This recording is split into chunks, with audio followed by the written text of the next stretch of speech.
अस्सलाम वालेकुम। मौसम जे हवाले सां गॾु मां आहियां नज़ीर बमरो। अॼु तव्हांखे मौसम जे बारे में फ़िलहाल इहो ॿुधायूं था त किथे किथे बरसाति वसी। इहा असांजी अॼु सुबुह जी अपडेट आहे, जंहिंमें असां ॿुधायो हुयो त बरसाति ॾखिण सिंध जे कुझु इलाइक़नि में थींदी, जंहिंमें खिवण गोड़ वारा जेके ककर आहिनि उहे नंगर फकर डिपलो जे इलाइक़नि ते कंदा ऐं इलाइक़नि में रिमझिम थी सघे थी। ऐं इन खां अलावा कुझु बरसाति असां शो कई ही अचे थर ते ऐं कुझु कच्छ जे इलाइक़नि में। त इन अॻकथीअ खे जेकॾहिं ॾिसजे त बिल्कुलु सही वई आहे ऐं अचरत में कुझु इलाइक़नि में बरसाति वसी आहे ऐं उन खां अलावा ॾखिण सिंध वारनि इलाइक़नि में बि नंगर पाकर ऐं जे इलाइक़नि में बरसाति वसी चुकी आहे। हिकिड़ी वज़ाहत कंदा हलूं त अॼु हिकिड़े दोस्त फ़ोन कई ऐं पुछो त सिंधीअ में अपडेट रखंदा कयो, त मूं ॿुधायो त बाबा सिंधीअ में अपडेट जेका आहे असांजी जारी आहे ऐं उर्दूअ में अपडेट बि कंहिं मेंबर जे चवण ते हुनजी फरमाइश ते असां शुरू कई आहे त असांजो सिंधीअ में ऐं उर्दूअ में अपडेट्स जारी रहंदियूं। इन सां इहो आहे त ॿिनि मौक़नि ते अपडेट ठाहिण में अव्हांखे वधीक मालूमात मिली सघे थी। त सिंध जे इलाइक़नि में ॾखिण सिंध में हीउ सिस्टम हिन वक़्तु जेको मौजूदु आहे उहो कंहिं वक़्तु कमज़ोर थिए थो त कंहिं वक़्तु ताक़तवर थी वञे थो। त हिन सिस्टम जे बारे में अव्हांखे वधीक ॿुधायूं था हवाउनि जे चकर में त हीउ सिस्टम ईअं छा पियो करे जो हीउ सम्झ में नथो अचे त हिन जा रस्ता अचणु वञणु अॻिते पोइते इहो छो थी रहियो आहे। अव्हां असांजो चैनल सब्सक्राइब करे वठंदा जीअं अव्हां ताईं असांजो दुरुस्त तरीन अपडेट्स पहुचंदी रहनि। त हीअ आहे पोज़ीशन हिन सिस्टम जी, जेको ॾिसो त कीअं हिन जो रस्तो आहे जेको अॻिते पोइते थिए पियो ऐं बाक़ाइदे कनड़े वारी डिज़ाइन में ही चुरपुर करे थो पियो ऐं इहो सिलसिलो हिन जो 2 ॾींहंनि खां जारी आहे ऐं गुजरात खां घणो परे हे वञे न पियो। त इन जो कहिड़ो सबबु आहे, इन सबब जे बारे में अव्हांखे ॿुधायूं था ऐं सुभाणे जी अपडेट अव्हांखे ॿुधाईंदासीं। हीउ आहे उहो लो प्रेशर जेको गुजरात में 4 ॾींहंनि खां मौजूदु आहे ऐं गुजरात जी पचर न पियो छॾे। त इन जे बारे में अव्हांखे मालूमात ॾियूं था। इन खां पहिरियां इहो ॿुधाईंदा हलूं त हिकिड़ो ॿियो बि लो प्रेशर ठही चुको आहे। उहो लो प्रेशर बे ऑफ बंगाल में ठहियो आहे। त हलूं था बे ऑफ बंगाल। ही बे ऑफ बंगाल आहे। हिन में हिन वक़्तु इहो लो प्रेशर हिते हली रहियो आहे ऐं इन लो प्रेशर जे बारे में जेका वधीक मालूमात हूंदी अव्हांखे सुभाणे जी अपडेट में ॾींदासीं। त हीउ जेको लो प्रेशर पुराणो वारो जेको असांजे वेझो आहे ऐं गुजरात जे ओलह तरफ़ आहे, इन जे बारे में ॿुधाईंदा हलूं त इहो अॼु 1 तारीख़ आहे ऐं अॼु ही गुजरात खां ओलह तरफ़ तक़रीबन 150 किलोमीटर परे आहे ऐं 24 कलाकनि खां पोइ वरी ही जेको आहे अञा वधीक गुजरात जे ओभर थो वञे पियो, गुजरात जे वेझो थो पहुचे पियो पहुचंदो ऐं कुझु सिंध तरफ़ बि वेझो थींदो ऐं 3 तारीख़ ते हिन जी पोज़ीशन थोरो ओलह तरफ़ वेंदी। इन सां ही सिंध खे अञा वेझो थी वेंदो। इन सां इहो थींदो त सिंध में हिन जूं हवाऊं वधीक पहुचणु लॻंदियूं। अहिड़ी रीति 4 तारीख़ ते शाम जे टाइम ते ही शिफ्ट थी वेंदो समुंड जे तक़रीबन विच जे इलाइक़े में। त उन पासे वञण खां पोइ ही सिंध मां हिन जो मुफ़ासिलो वधी वेंदो ऐं असां वटि सिंध में जेके हिन जा बरसातुनि जा ऐं ककरनि जा असर पइजी रहिया हुआ उन्हनि में घटिताई अची वेंदी ऐं 5 तारीख़ ते सिंध में ॾखिण जूं हवाऊं जारी थी वेंदियूं ऐं जिन इलाइक़नि में बल्कि तक़रीबन अक्सर इलाइक़नि में सिंध में हिन वक़्तु घुट ऐं गर्मीअ जो माहौल मौजूदु आहे। उहो 5 तारीख़ ते शाम खां ऐं 6 तारीख़ ते ही लो प्रेशर त वापसि पियो वञे, वापसि काॾे पियो वञे, गुजरात पियो वञे।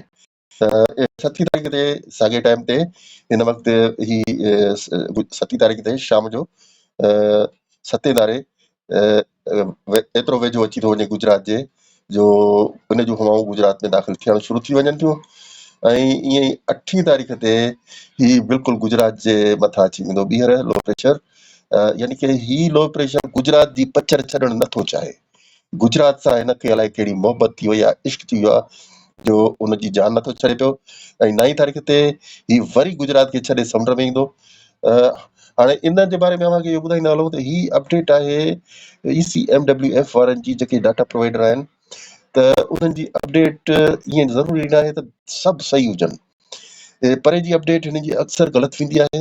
हिन लो प्रेशर जे बारे में असां तव्हांखे ॿुधाईंदा रहूं त 25 तारीख़ ते जेको असां सम्झूं था, 25 तारीख़ ते जेको जॾहिं लो प्रेशर समुंड जे बिल्कुलु सेंटर में पहुचंदो त उन खां पोइ ही कमज़ोर थियणु लॻंदो ऐं हिन जो जेकॾहिं रुख हूंदो त वापसी वारो रुख हिन जो न थींदो, बल्कि ही हिते डिफ्यूज़ थींदो, कमज़ोर थींदो ऐं ख़तमु थींदो।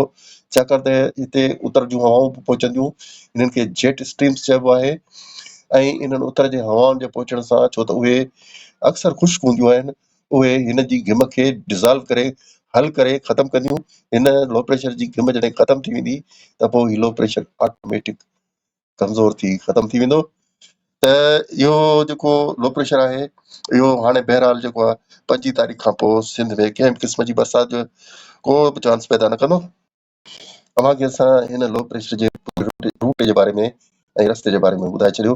हाणे तव्हांखे ॿुधायूं था सुभाणे 2 अक्टूबर ते जेका बरसाति जी अॻकथी आहे उहा छा थी सघे थी। उन्हनि जे मुताबिक़ जेको कुझु असांखे CMWF वारनि जे तरफ़ां अॻकथी मिले थी पई, उन जे मुताबिक़ सुभाणे बि जेके सिंध में के ककर ठहंदा त उहे कमज़ोर क़िस्म जा ककर ठहंदा, उहे एतिरा ताक़तवर न हूंदा जो किथे का ख़ासि बरसाति वसाए सघनि।